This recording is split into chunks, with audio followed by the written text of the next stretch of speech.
Good evening, and welcome back to 30 at 6 on Cecil TV. Earlier this month, the 439th legislative session of the Maryland General Assembly ended. So here to talk about it is our delegate, Kevin Hornberger. Thanks so much for being here. Yeah, thank you for having me. It's a pleasure.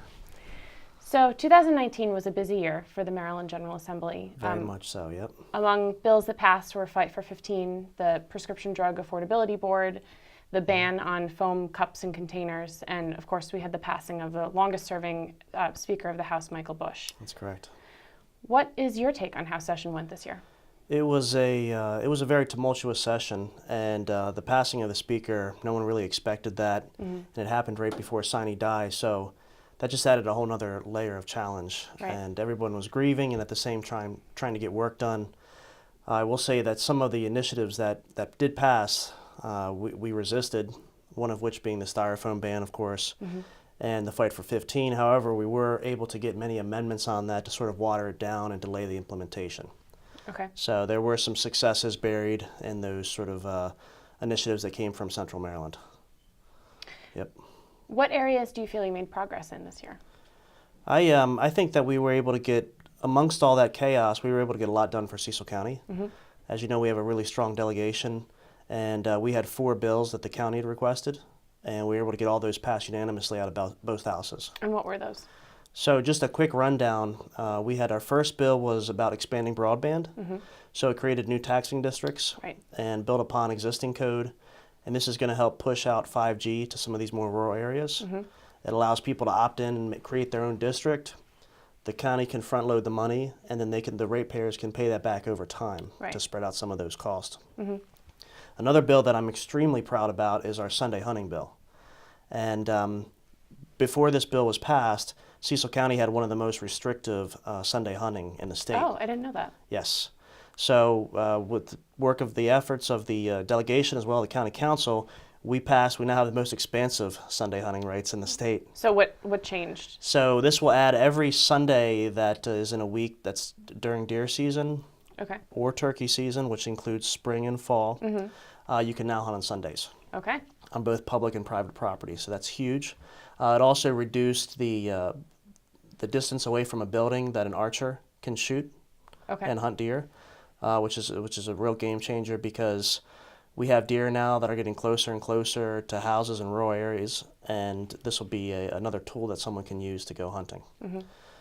As far as the other bills are concerned, we also had some local successes with personal bills. So we had 3 personal bills that passed as well. And I can go over those real quickly. One was a subtraction modification for our MDTA police officers.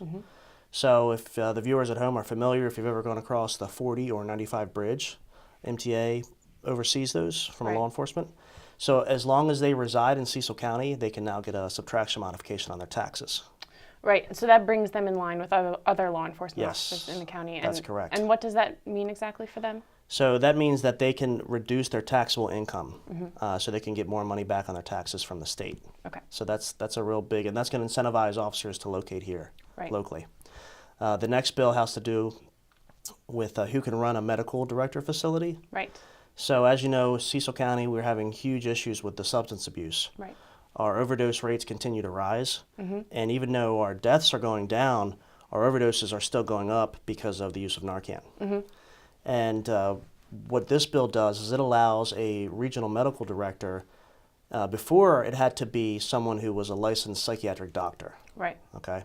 We've lowered that threshold to include psychiatric nurses, which are just as qualified and in many cases can do a better job. And there are more of them available. So that's going to pave the way so that we can open more of these mental health facilities. So. Right.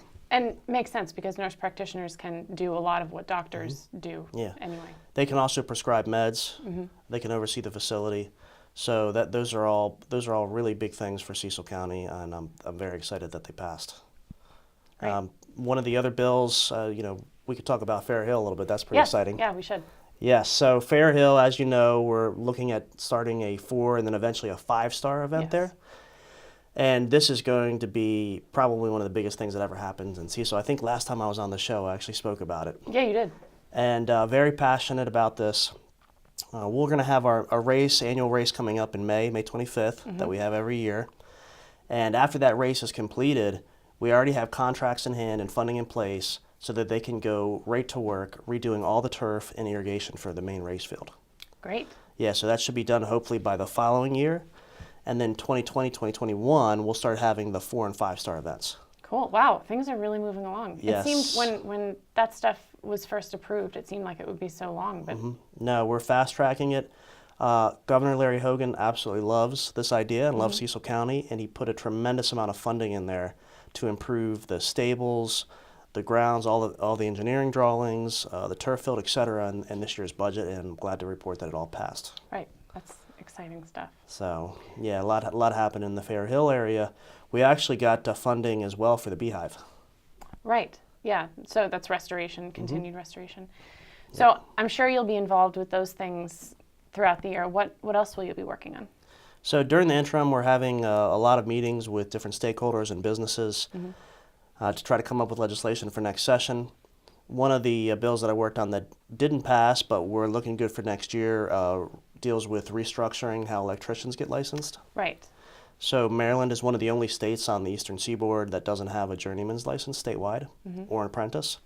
So my background is trades and always working for the tradespeople. So we'll hope to establish this next year, and we've got bipartisan support on this effort. So that's one of the things we'll be working on.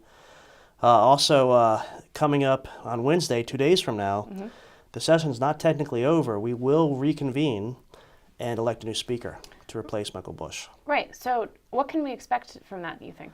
I think that this will be a very historic moment in the General Assembly.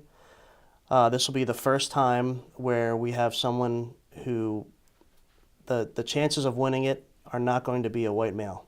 We have African American man, and then we have a lesbian female who are both running for speaker. And unlike years past, the Republican caucus is actually going to be a player in this race. We voted as a block to dedicate all of our votes, all 42, to either one of these candidates. Okay. So we could be the deciding factor, and there's a good potential that you could see a coalition government form in the House of Delegates. So extremely exciting. Right. Yep. Stay tuned, and we'll know close of business on Wednesday. Right. Well, what impacts do you think the election of the new speaker would have in priorities for 2020? I think that you'll continue to see similar priorities put forth by both Republicans and Democrats. This was one of the first years that both sides actually announced beforehand what their initiatives were. And we weren't as successful, but we are in the deep minority, so that's understandable. However, we were able to get many amendments put on and actually impact bills when they went to the Senate to get them more closely aligned with our constituency. So I think that you'll see a continuation of that. And I think that depending on how the speaker race turns out, it could be very good for all of Maryland, or if it goes the other way, it could be better for more of the centralized locations, which would be unfortunate, but we'll continue to fight just the same. Okay. Yeah. Do we miss anything?